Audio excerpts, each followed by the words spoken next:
What were some times when you died inside? In the 7th grade, I got my back-to-school clothes. For some reason, I thought yellow pants and a yellow Hawaiian shirt looked awesome. I was excited to wear this new outfit. We were not wealthy, so having new clothes like this was a big deal for me. Sitting in my English class, I received a note. It said, "Are you the mustard man?" and was signed by every person in the class, and as I read it, they all burst out in laughter. All of them.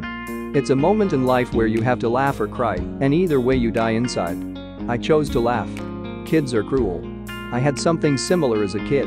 Had a light blue tracksuit that I loved in the 3rd grade, early 2000s, don't judge my fashion choices, and a girl told me that I looked like an Oompa Loompa. Never wore it to school again. Also, Oompa Loompas look nothing like that, Brianna. I received a set of boxes in the mail with no return address on a Monday morning. When I opened the boxes, I started noticing stuff that is my mom's, her handwriting on notes. This seems to be some sort of care package from my mom. Was in college at the time. As I opened more, there were all these documents. I was confused, then I found the note. My mom committed suicide but planned it all out. She sent me a list of things to take care of now that she's gone. Now I hate getting packages.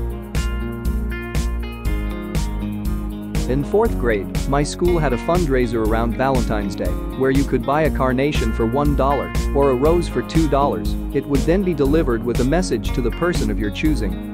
I liked a boy in my class, so I decided to buy him a rose and write a note from his secret admirer. Well, I couldn't wait for the rose to be delivered, so I wrote a note and slid it under his book when he got up to go to the bathroom. His friend saw because I'm about as stealthy as an elephant on roller skates. Friend took the note, read it out loud when the boy got back. The rose came not long after. The boy took it, looked at me, snapped the rose in half, and threw it in the trash. Also, there was the recurring instance of being the target of "my friend likes you.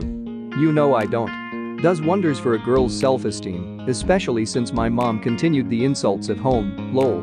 That's awful, I feel so bad for you. I remember in 7th grade I liked this guy named Reed, and someone told him I liked him, then told me that upon hearing the news he had said you. Still sucks. Once bought a bottle of Pepsi in a meal deal but didn't have space to put it in my bag. In my infinite wisdom, I decided to pour the contents into my reusable water bottle so I wouldn't have to carry both bottles. It was one of them bottles that has the straw in it, and you flip the top up when you want a drink.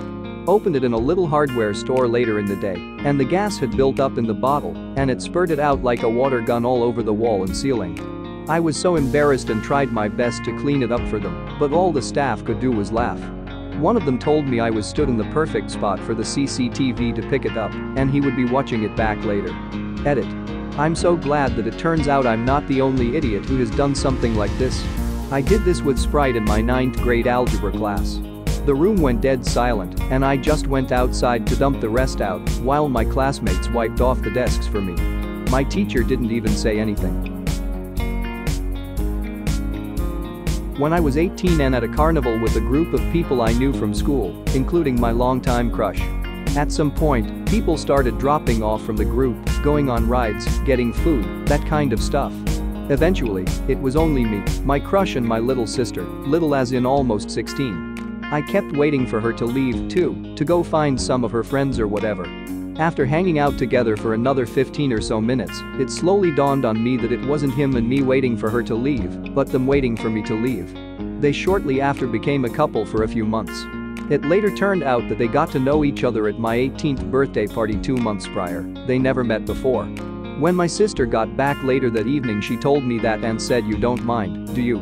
I did mind, very much. I went to an interview once where one of the 2 people interviewing me asked if I knew French. I said I knew core French, so they decided to conduct the interview completely in French. I can understand when someone speaks French to me. I can read and write fluently in French, but I can't for the life of me speak French. It was so bad that one of the interviewers got up and left halfway through and didn't come back. Needless to say, I didn't get the job. Edit. I was drenched in sweat by the end of it. Never forget. Edit. I'm not trying to criticize or hate on French people, it was just a sweaty situation I slipped myself into that forever changed me. I have become one with cringe. On my CV I always write that I can read and write in French instead of saying that I speak it because this sounds terrifying. I haven't spoken French in a good while, but I watch films and read it. When I was about 13 my dad took me aside one night and apologized for putting so much effort into supporting my twin brother and so little into supporting me. I always assumed he was just smarter, physically more gifted. Turns out he and my mother had actively and knowingly neglected me in order to encourage my brother's achievements. Happened all through my schooling. They paid thousands for his sporting trips, and when I had the same opportunities they just didn't have the money. Still kills me inside now. Edit. Wow, thanks for all the support Reddit. I am doing well now and it really only made me a more resilient person. Was a big oof when it happened, but it made me who I am. Surprising how many twins are in the exact same situation. Edit 2. For those asking, there was no real reason given in the explanation from dad, and nothing really changed after. At 13 it was the norm and even now it's pretty standard. I still love my dad and my brother. Dad gave me more than most have, and he did it as a single parent, so I don't hold it against him. I'm a guy with a twin sister.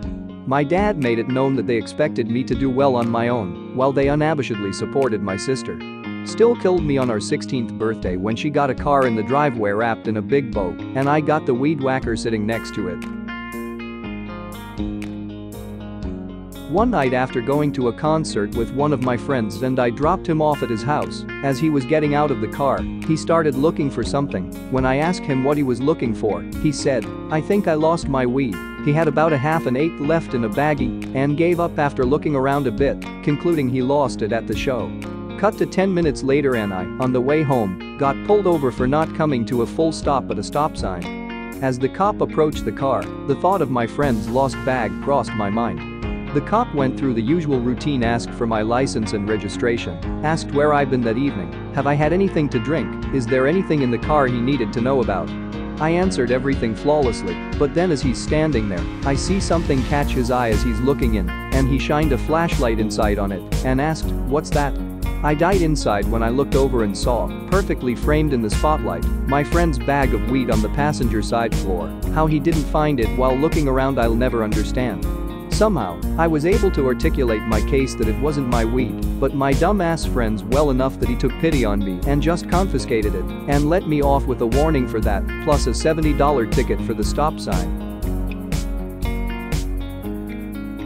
I was 15, someone was taking a photo of my girlfriend at the time, and she goes, "Make sure you don't smile. You're ugly when you smile, you look much better when you're serious. Don't want you ruining another photo." It was not a joke. That killed me so hard. I'm 34, and I still struggle to smile in front of people. Edit. I should probably thank that bitch for my highest ever comment on Reddit. Just cause I'm struggling to acknowledge everyone, I'll leave the backstory here. The major problem there was that little instant was on top of an abusive family, both alcoholic parents. My mother tried to kill us both, my father and I, several times, and so much shit on top of that I do not feel like talking about, and I don't have time, to be honest. After that lovely little relationship I only had abusive and damaging relationships up until the age of 30, when I finally had the chance to get rid of literally everyone in my life. No one is dead, I just distanced myself as much as I could and start a new one. I'm 34 now, I only have 5 friends, but we are all supporting each other if needed, and as of last year I'm in a new, finally good relationship. She is amazing, and for the first time ever in my life, I feel loved for who I am, and I just recently started smiling again. I mean, maybe it's not a smile and more just a smirk, but I do really mean it, and I'm truly happy. Thanks for watching. If you liked what you saw, please subscribe and like.